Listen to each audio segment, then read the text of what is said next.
নমস্কার বন্ধুরা, আজকে চলে এসেছি একটা জন্মদিনের অনুষ্ঠানের ব্লগ নিয়ে। আমি এটা পাশের বাড়ি, আমি এখানে গেছিলাম, নেমন্তন্ন ছিল, তাই জন্য তোমাদের কাছে এটা আমি নিয়ে এলাম।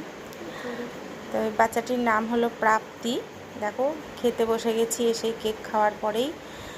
আর এখানে দিয়ে দিল ডিমের ডেভিল, স্যালাড আর কাঠি কাঠি আলু ভাজা। তারপরেই চলে এলো গরম গরম ভাত। সেদিনকে খুব গরমও পড়েছিল, এবার তার মধ্যে গরম গরম খাবার ভালোই লাগছিল, ভাত দিয়ে, ডাল দিয়ে আর কাঠি আলু ভাজা দিয়ে খেতে। তারপরে চলে এলো ছ্যাঁচড়া। আমি ঠিক করে গরমে খাবো না ফোন ধরবো ঠিক করে বুঝতেই পেরে উঠছিলাম না। আমার এটা পাশেরই বাড়ি। হ্যাঁ, তারপরে দেখো ছ্যাঁচড়া দিয়ে গেল।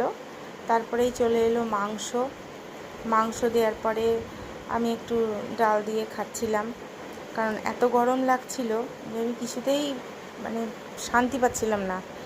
যাই হোক, তবুও পাশের বাড়ি যেহেতু, প্রতিবেশী, তারপরে আবার বাচ্চাটির বাবা আমার ছাত্র, ছোটোবেলা থেকে আমার কাছে পড়েছে, তাই আর না করতে পারিনি, যেতেই হয়েছিল।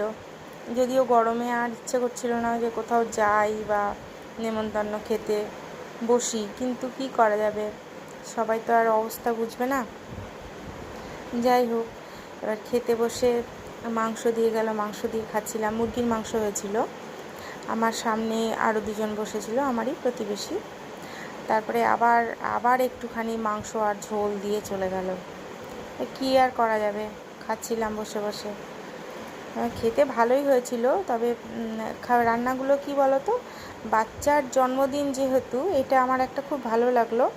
বাচ্চাদের মতোই কিন্তু খাবারটা হয়েছিল, খুব রিচও হয়নি, আবার বেশ ঝালটা কম, খেতে ভালো লাগছিল। গরমের মধ্যে এত রিচ খাবার খাওয়া তো ঠিক না। তারপরে চলে এলো চাটনি আনারসের, তারপরেই এলো তোমার দইটা বেশ সুন্দর টক মিষ্টি ছিল। দই দেওয়ার পরে তারপরে দিয়ে গেল মিষ্টি, চাপ সন্দেশটা খুব সুন্দর ছিল খেতে, আর একটা করে রসগোল্লা। আমি আর মিষ্টি নিইনি, এই দুটো মিষ্টিই খেয়েছি। এরপরে আর পেটে জায়গা ছিল না, তারপরে দিয়ে গেল জোয়ান। ব্যাস এই পর্যন্ত।